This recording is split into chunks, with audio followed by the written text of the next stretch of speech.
Hi, this is Andrea Kane, and I am here to talk about the syllabus for Medical Terminology, HSC 114. This is class section 93101.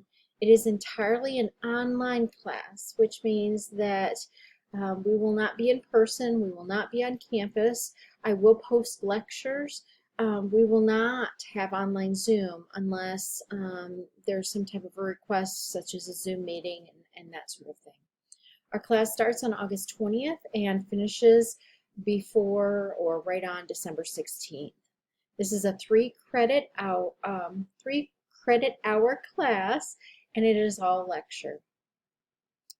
Your final, there is a final to this, and you'll want to look at the course calendar below and Brightspace for more details.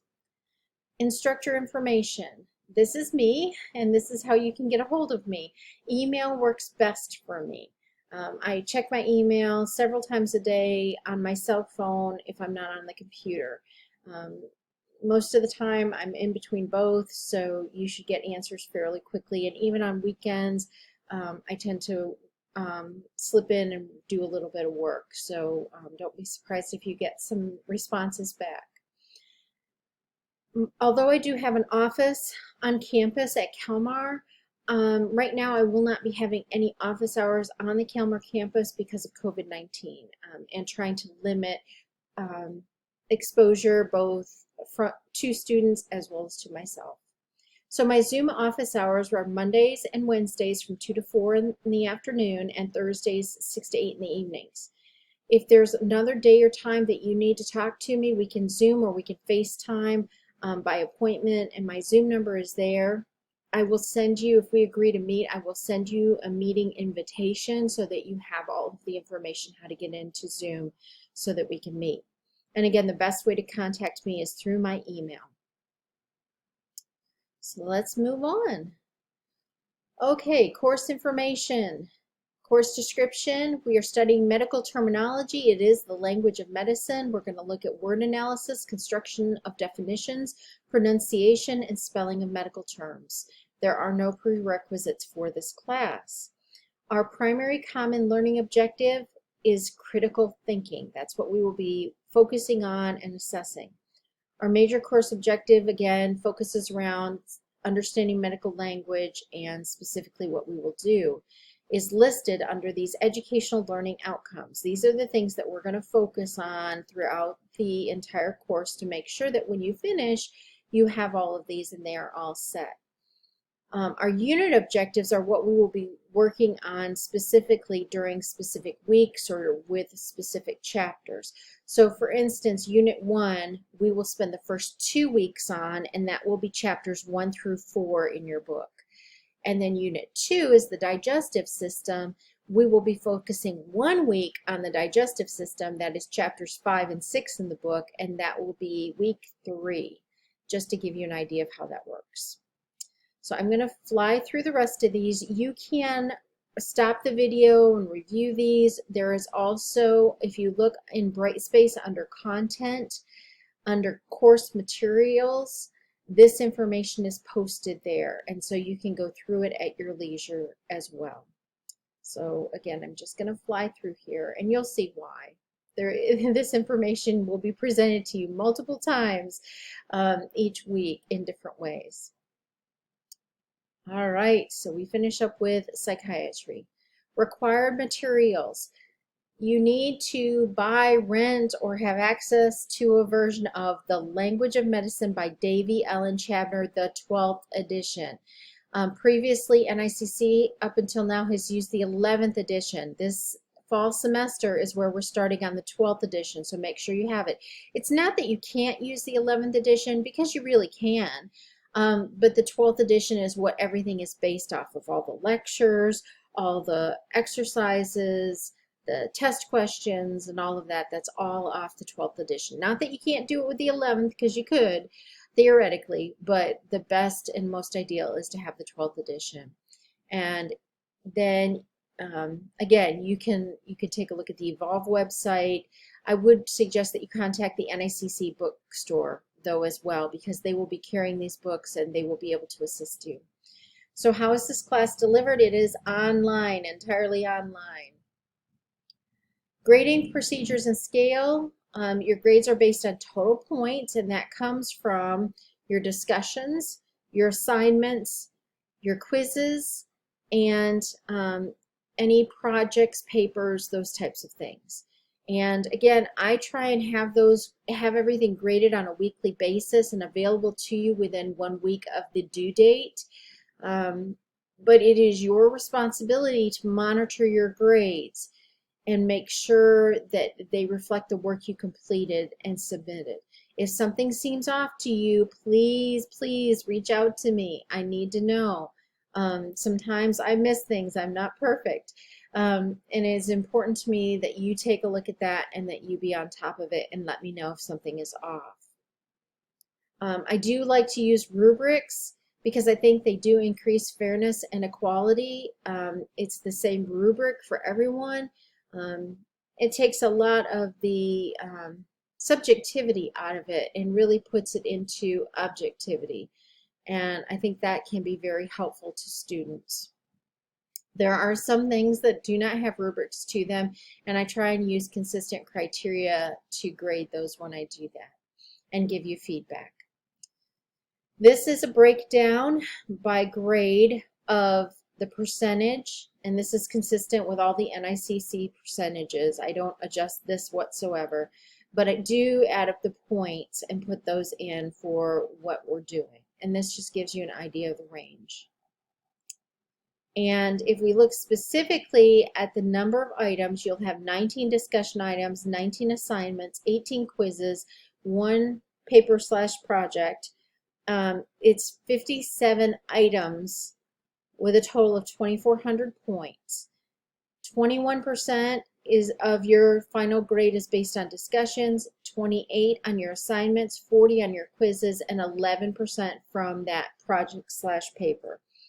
And there is 1 extra credit opportunity worth 4% if that's of interest to you. This course has been designed and is taught by multiple NICC instructors, so depending on what section you are in, there are some items that are mandatory and some items that are not. So just be aware that if you have a friend who is in a different section, they may have some things that are the same, they may have some things that are different. And Brightspace is loaded so that potentially we all use the same quizzes. And if that happens to be the case, there may have been another instructor that loaded Brightspace with the answers. And if they did so, Brightspace's response to your answers versus the answers that weren't put in may not be perfect. So if that is the case, if you have a question about why Brightspace marked something off for you, please contact me. A lot of times I'll manually recheck the item and credit the student back for their answer if at all possible. This goes on and talks about how we use quizzes, discussions, assignments, and other things to assess your learning. Talks about the quizzes.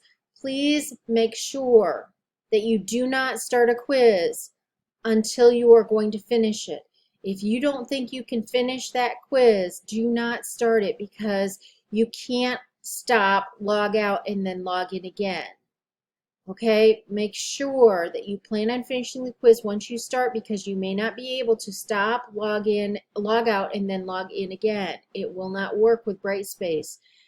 And any unanswered questions will be counted wrong in the final tally of points. So if you get interrupted midway in a test, you're going to need to contact me and let me know because there's some resetting and some other things that have to go on, and sometimes we can't even do that. So make sure that you do not do that. And along with it, you need to make sure that your wireless connection will not be disrupted when you're taking a test, because any interruptions in that connection disrupt your test, and that again puts it back to this log out, log in situation again, and it marks off anything you haven't done as wrong.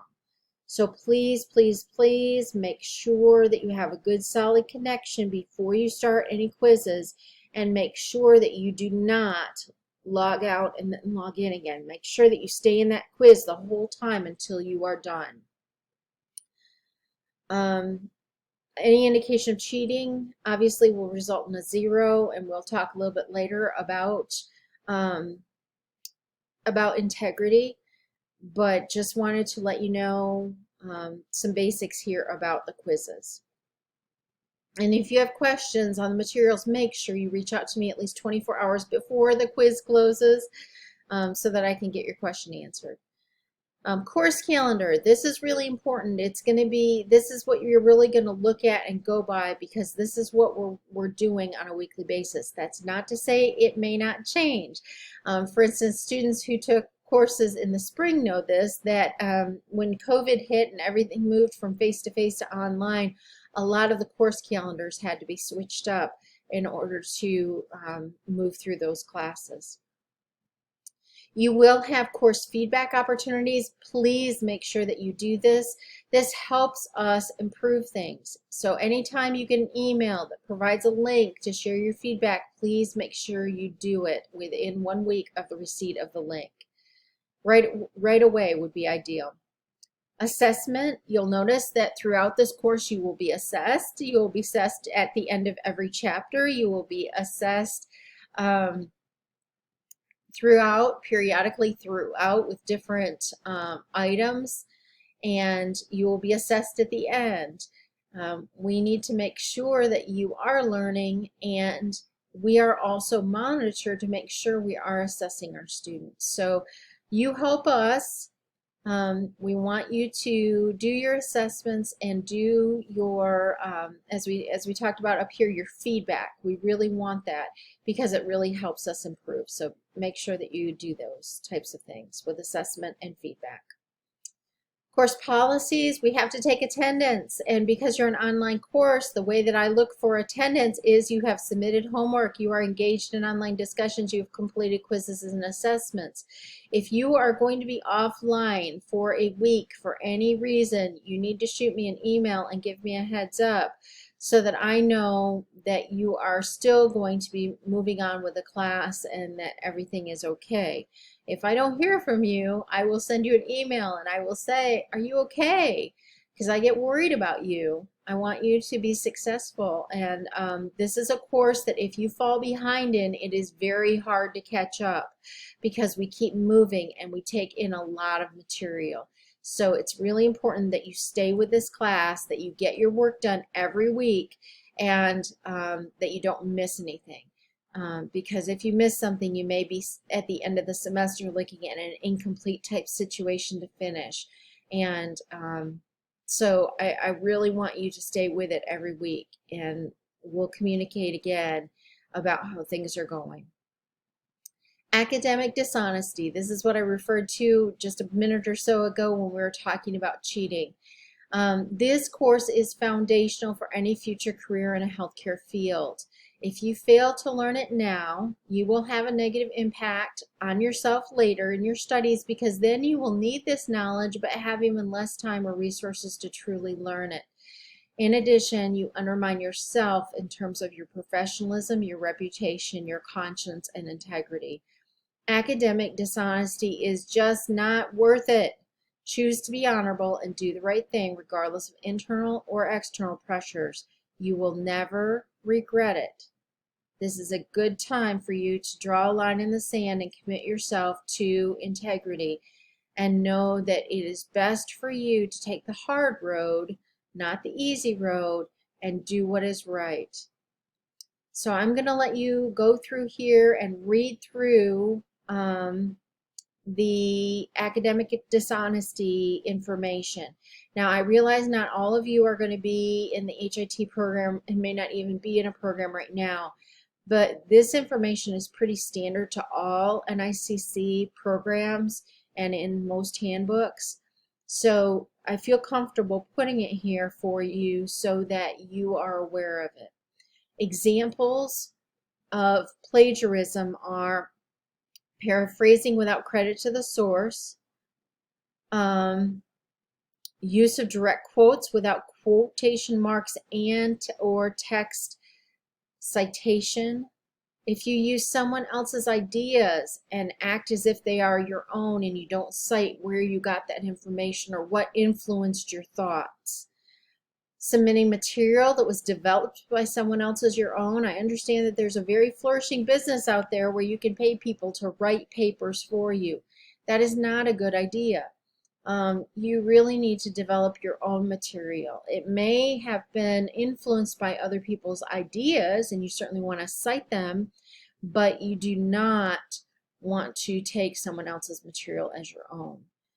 Again, you don't want to submit a paper for which so much help was received that the result or writing is significantly different than your own. Make sure that if someone gives you help, that's great, but that you synthesize it and then you put it back in your own words.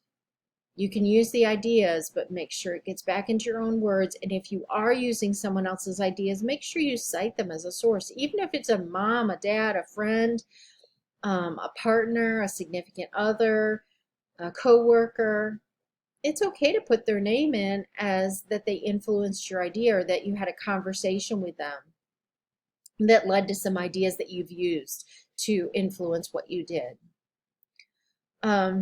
Again, cheating can include, but is not limited to, copying someone else's work, allowing someone else to use your work without citation, passing, sharing test answers, that sort of thing. It's also if you were able to get a textbook that has answers or an access to a website with answers. And again, this just goes through, it's a serious offense. Here are the details behind it.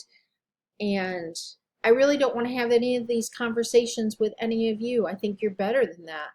And so I'm going to trust that you are going to have academic honesty and academic integrity, and that you are going to do everything yourself. You are going to use appropriate citations, and that we are going to have a good semester.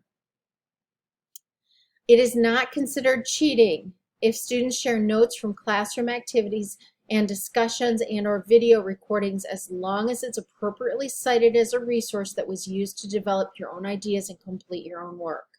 So for instance, if you happen to get together with a friend who is also taking this class, whether they are in this section or not, and you guys start talking and you say, hey, I think this or I think that, maybe you're discussing health literacy or cultural competence, and you start sharing ideas, talking about the fact that you're doing in this discussion, and you decide, hey, I really want to use this information.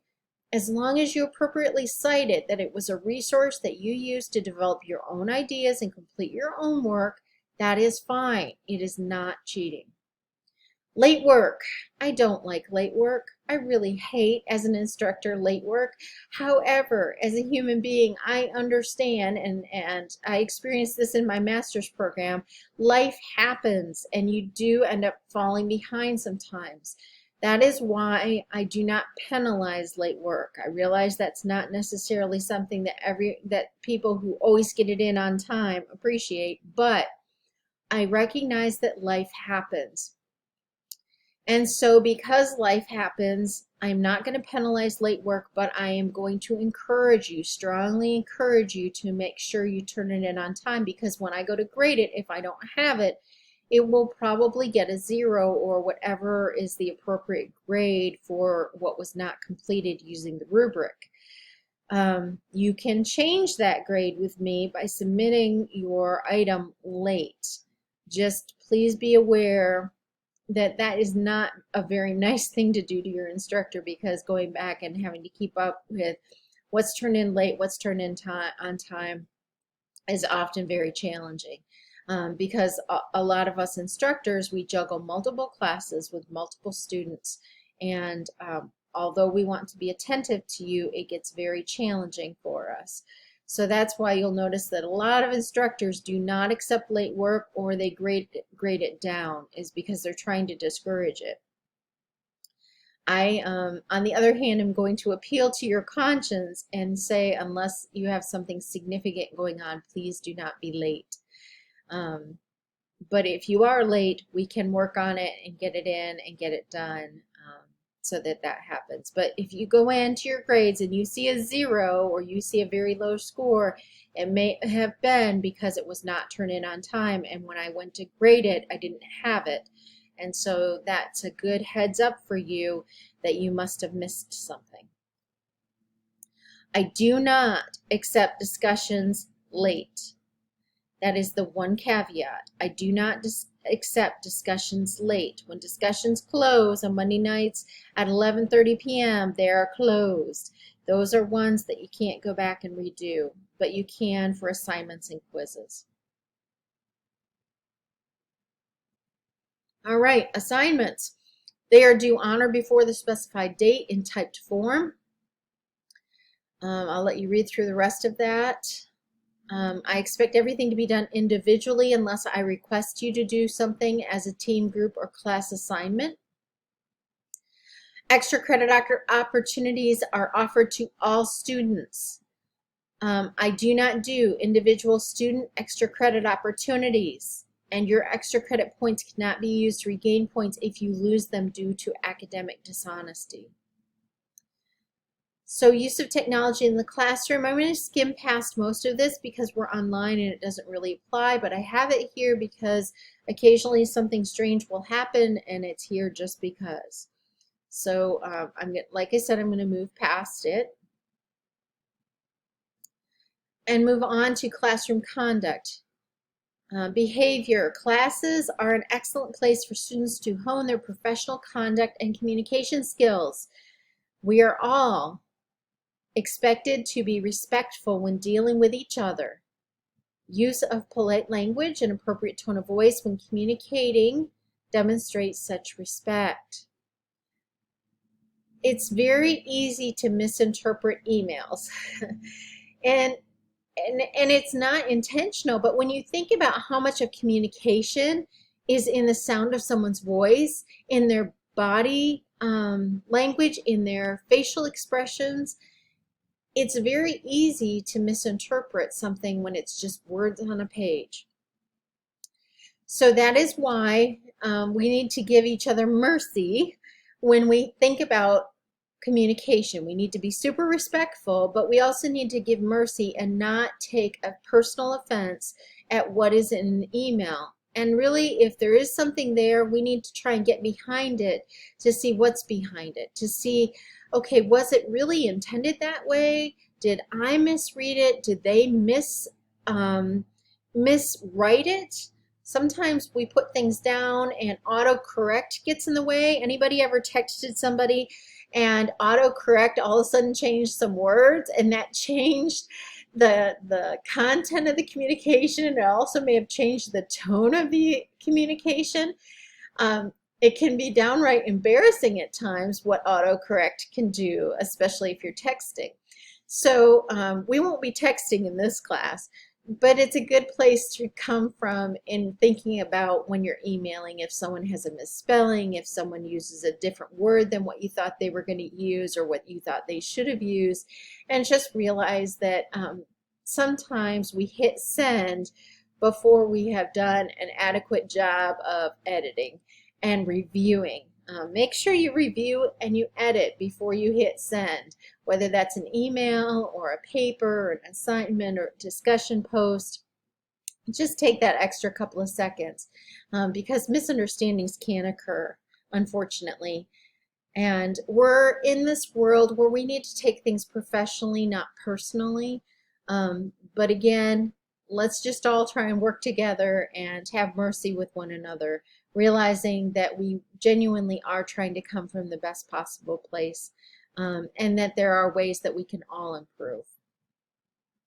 Some additional information is here about the Learning Center. If there's any way that the Learning Center can help you, please don't hesitate to reach out to them. They are great people. They have wonderful services, not just tutoring, but they do provide other assistance in writing papers and other things. So if you are challenged in certain ways, that maybe you struggle with taking tests, or maybe you're in the middle of a paper and you're not quite sure how to cite something, this is a great resource. So don't hesitate to reach out to them. Access. There are lots of things for access.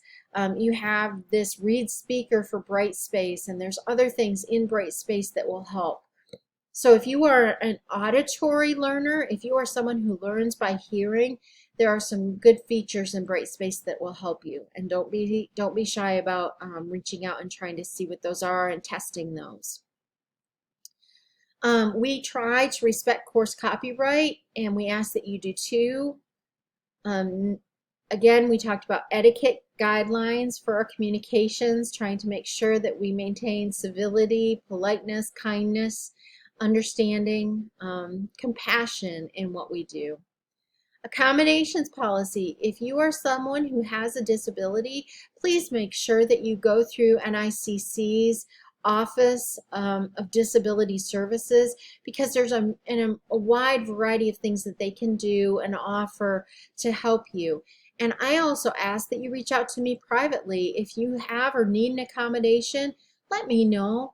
I want to work with you and Disability Services team to make sure that your academic experience is truly the very best possible, that we're meeting your needs, that you're not having to struggle or do something in addition.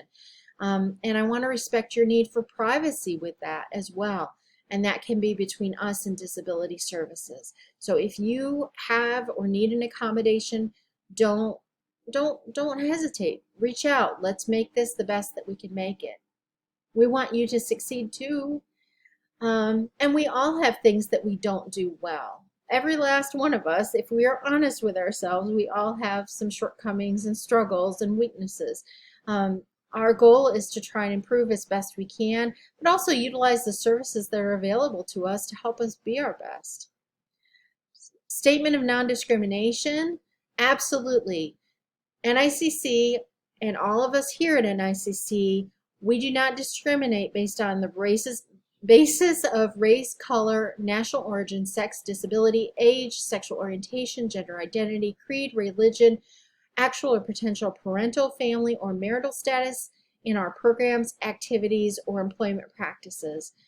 It's really important to us that we accept everyone with open arms and are non-judgmental. We are not here to judge you. We are here to help you be successful.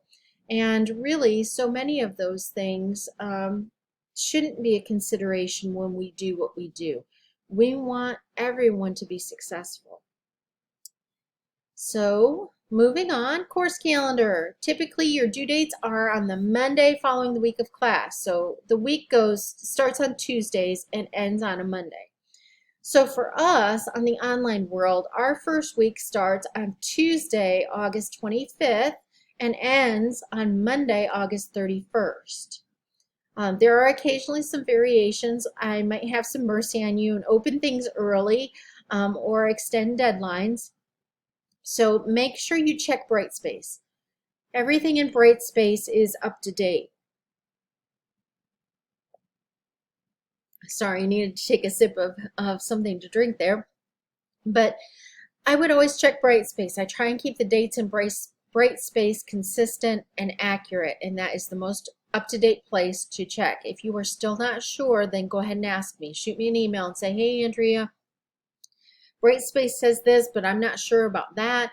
Which one is it, or what's your expectation with this? And let me get you back an answer. I have open discussions early. I tend to do that. So if you want to go in and look around at the discussions, you are even welcome to complete your post in advance. Just don't forget, you need to reply to at least 5 of your classmates' posts every week. So even though you go in and complete your discussions, just know that you're going to have to go back and during that week of the discussion, post answers to at least 5 of your classmates' posts. There are rubrics for most of the discussions, so please make sure you look at the rubrics before you work on each discussion. That way you know the grading criteria and it's not such a shocker at the end. There are 2 video reviews for this course. Actually 3, now that I think about it. There are 3. There are 2 that are absolutely mandatory, and that's what I refer to here. The 2 videos that are mandatory are this one that you're watching now, which is a syllabus review, and the second one is a study one. I go through and talk about how it's best to study for this course and what are some ways that you can study that will help you be successful. You're not graded on these items. They're set up as assignments, so when you have completed them, you need to click submit on the screen, just so you know that. And then there are weekly lecture videos that I post that I strongly encourage you to listen to. Those are not graded or set up as assignments, so you don't have to confirm completion on those weekly lecture videos. But on the study video and the syllabus video, those you do need to. The third one that I was referring to and that I had forgotten that I had listed is about the resources in the back of your book.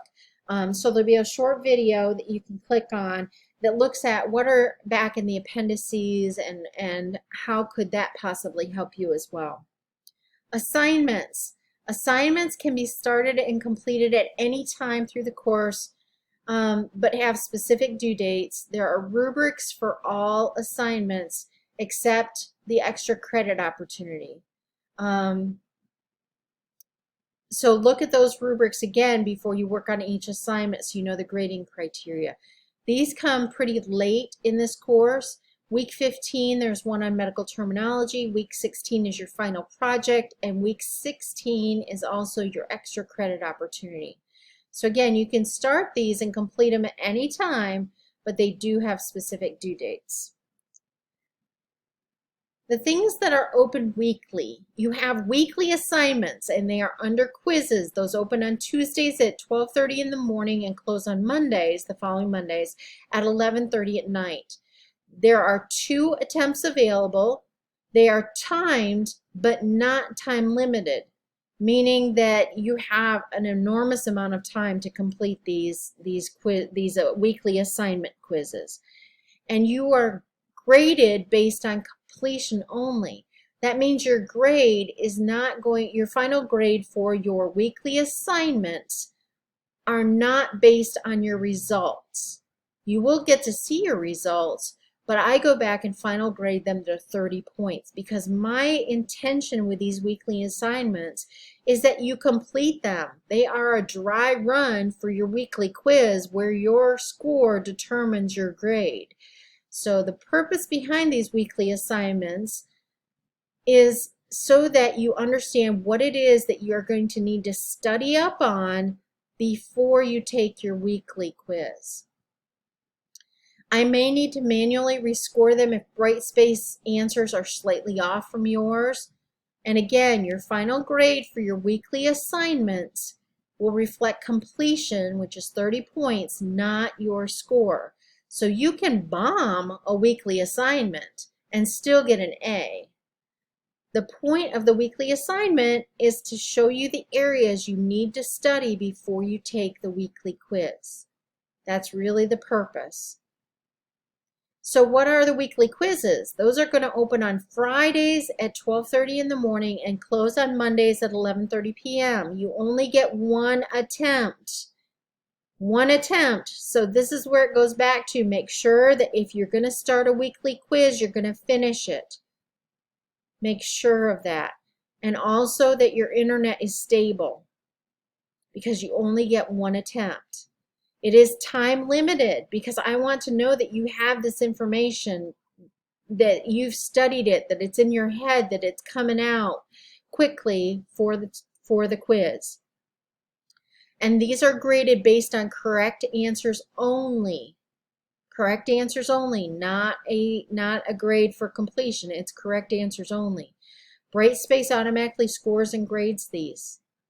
And the purpose is to demonstrate your proficiency with the materials learned that week. So make sure you understand the difference between weekly assignments and weekly quizzes. They're all under quizzes in Brightspace, but there's a difference between the weekly assignments and the weekly quizzes. All right, let's move on. Okay, now we are actually into the course calendar. You can see how I've set it up. You can see that here's the week. Here are the assignment information. Here is the chapter we will be studying. Here are the points you can earn.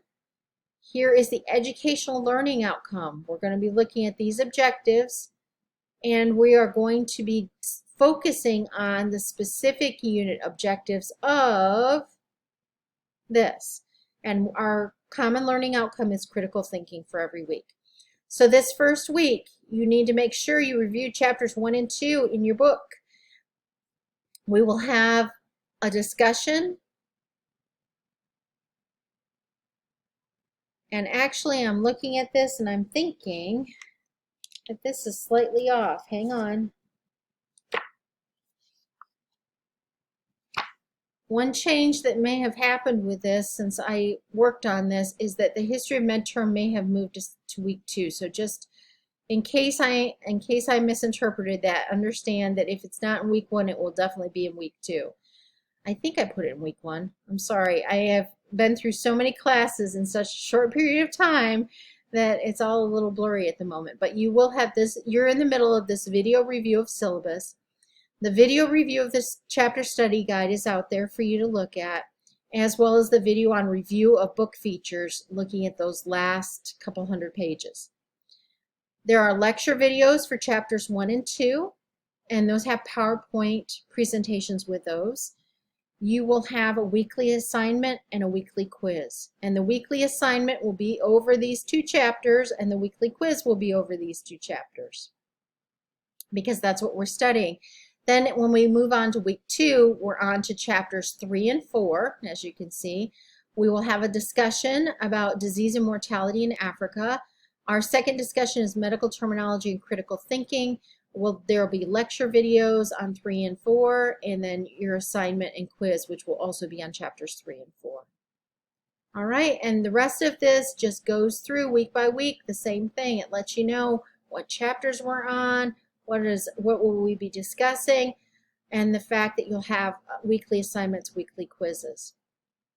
And so I'm just moving through here. You'll see that once we leave the initial information about medical terminology and background, then we're going to go into body systems. So you'll go into the digestive system in week 3, urinary system week 4, female and male reproductive systems in week 5, nervous system week 6, cardiovascular system in week 7, the respiratory system in week 8, blood system and lymphatic and immune systems in week 9.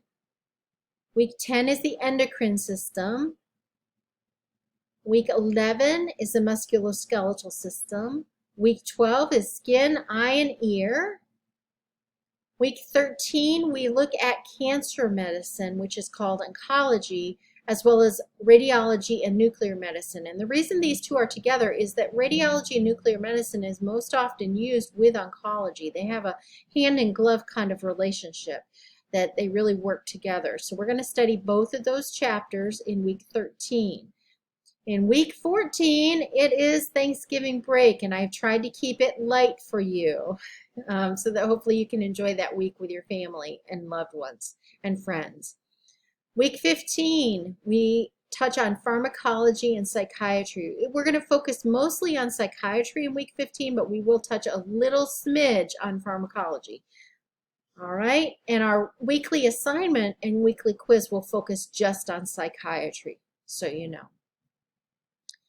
And week 16, that will be our last week. It is in December. It's hard to believe that here we sit in August and we talk about December, but we'll have a discussion. You'll have a final project.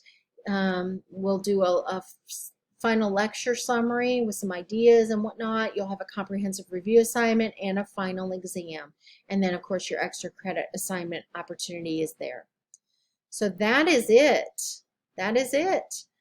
We have made it through. I'm sorry it took so long, but there's a lot of detail to go through when you're talking about a syllabus. And again, this is our agreement with each other of what we're going to try and do together and move through. If you have any questions or concerns, please reach out to me through email, and I am sure I will be back talking to you again soon. Take care.